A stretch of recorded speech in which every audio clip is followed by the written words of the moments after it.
Hey there guys, welcome back to the channel. It's Hazard12 here, bringing you another video. We're going to do a tips and tricks video today. So if you could drop a like and subscribe, I'd really appreciate it. It's been a little while since we've done one of these. So we're just going to jump straight on into it.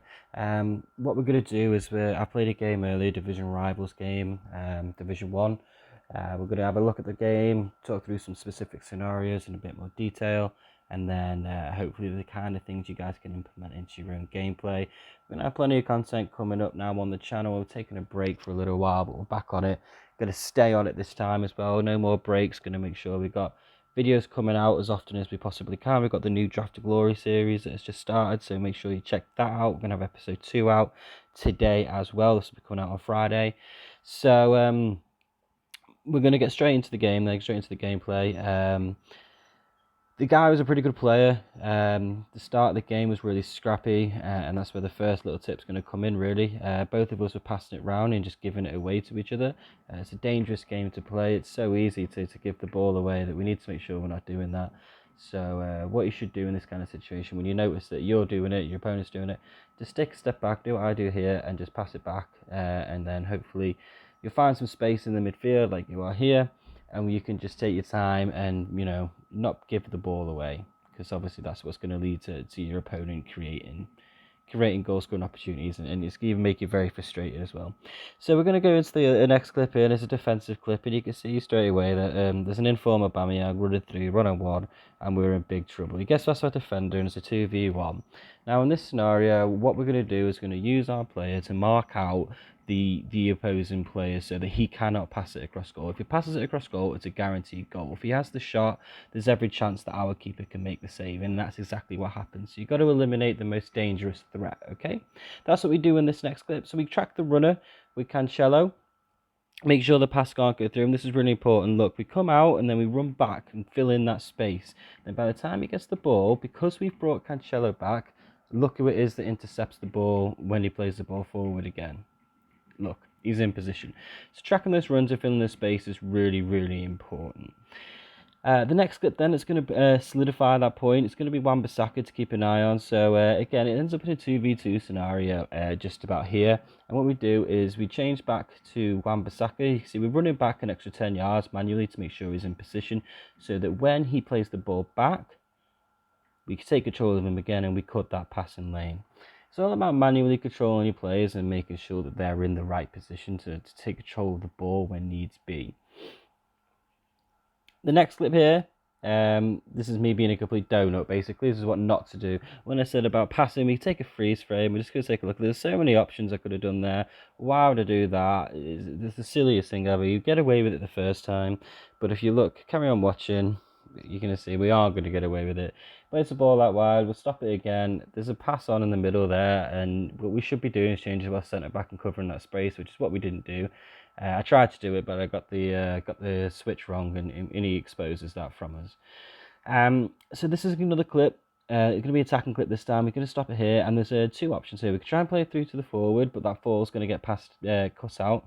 Or we can wait and play it inside, which is what we do. Pass it forward, back from Messi to De Bruyne. We should be doing better there. But in terms of creating chances, you just got to take it as it comes and make sure you're not rushing it.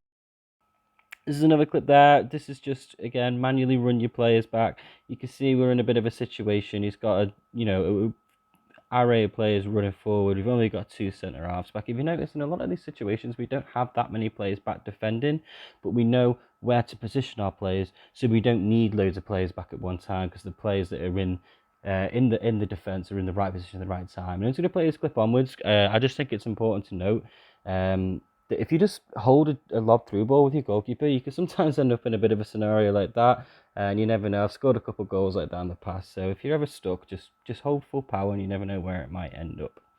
The clip continues on, just to solidify, like I said, the point of making sure your player's in the right position, and we're going to go into an attacking scenario here. Now, I make a big mistake here, because what we should be doing is we should be trying to get that pass across, but my opponent defends this really well. He does what I did earlier, where we cut the pass off, and we end up having to force ourselves out wide and get a poor shot off goal that's never really going to go in.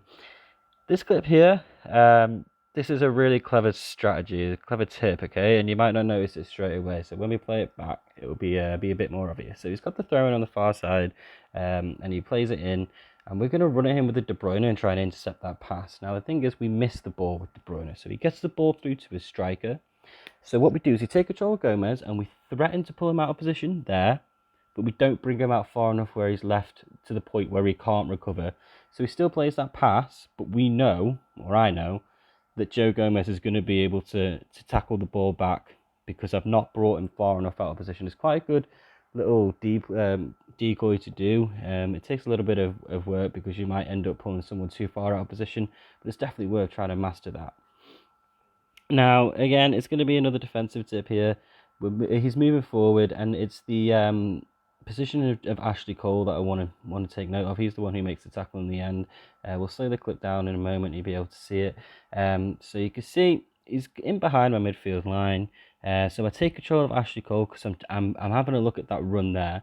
Now, it may not look like much, but because he's an extra 5 yards further back than the rest of the defense, he's going to be able to provide that cover for when that ball goes through to pass João Cancelo. So there we go. Because he's back, because he's an extra 5 yards further back than everybody else, he can come across and get rid of the danger for us. So again, it's all about positioning of your players and making sure you're manually doing it. Okay. Now moving on to the next clip now. You can see our opponent is bringing the ball forward, and I dive in, make a silly mistake, which is completely pointless. Really, there's no need, but we managed to win the ball back, play it forward. Now that pass there was meant to go out wide to Jota, and that pass there was meant to go to Acuna, but we managed to intercept and bring it back to 1-1. Now, in that scenario, in both of these, in all of this scenario, there's two important ball rolls. There's that one there that takes two of his players out of the game. This one is really frustrating because the ball was, like I said, meant to go down to Jota there, and he would have been through 1-1. I imagine he would have scored anyway, but it's FIFA. It is what it is. And again, like I said, this ball was meant to go through to Acuna in the middle, but if for some reason it tries to lock it through to De Bruyne, I'm not really sure why. But we managed to intercept the ball, and again, it's that ball roll there. It's such a powerful skill move. It's definitely something you should be putting into your gameplay. You can really take your opponent on with one of them. And this is just a lovely little bit of football there for our second goal. It's just beautiful. The chance creation is fantastic, and I'll show you how it works. So we play the ball here, and it doesn't look like there's much on. We've got our striker in the middle there, and that's about it. So we play it to him, and the holder play. We press L1, and that's why Messi's making that run off the ball. We press L1. Messi makes a run behind, little back heel. My opponent has to guess. I guess either we're going to play it straight away or we're going to go through and then pass it back afterwards, and that's what we do for an easy tap-in. This is another example of the decoy kind of thing we were speaking about. We changed to Joe Gomez, threatened to pull ourselves out there, and then we managed to not pull him out too far, so we could just easily tempt our opponent into playing that ball back, but we end up getting the ball straight back from him anyway. So again, that's something you should really be trying to master. This is another thing in terms of manually controlling your players to the point where they're always in the right position. You notice in these clips, we're not holding on to our two centre mids the entire time. We're always using our centre backs to defend, and that's because we've always got them in the right place. Holding on to your two centre mids is not an effective strategy, in my opinion. It's quite easy to play against once you've mastered it. So it's definitely worth learning to defend with your centre backs and manually put them in the right place. This here, we're going forward, we've got Jota. We can either play the ball down the line or we can cut inside. Because we went down the line a few times in this game, I decided to cut inside. It dupes the opponent, and it's going to be quite similar to the chance we created for the goal. The run off the ball from Messi, that's manual pressing L1, and because we passed it the first time, I've not passed it back this time, and we managed to get the shot off and goal, and we should really be scoring that, to be honest. I'd expect better from Messi, and I'd expect a bit better from myself as well, but the keeper stands up and makes a good save. The next clip here, then, we're coming towards the end. These clips, again, they're just sort of solidifying what we spoke about a lot, about positioning your players manually and making sure you're in the right place.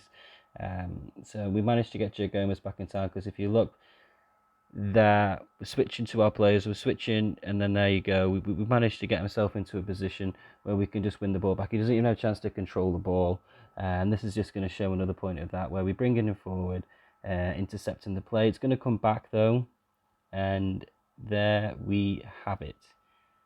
We win the game 2-1. it was a tough opponent. He was a good player, but the thing to take from this video is definitely about manually controlling your defenders so they're in a position to intercept the ball, and just being a bit more confident and making sure you're running off the ball effectively. But thanks for watching, guys. Please leave a like and subscribe, and also comment down below what you'd like to see next.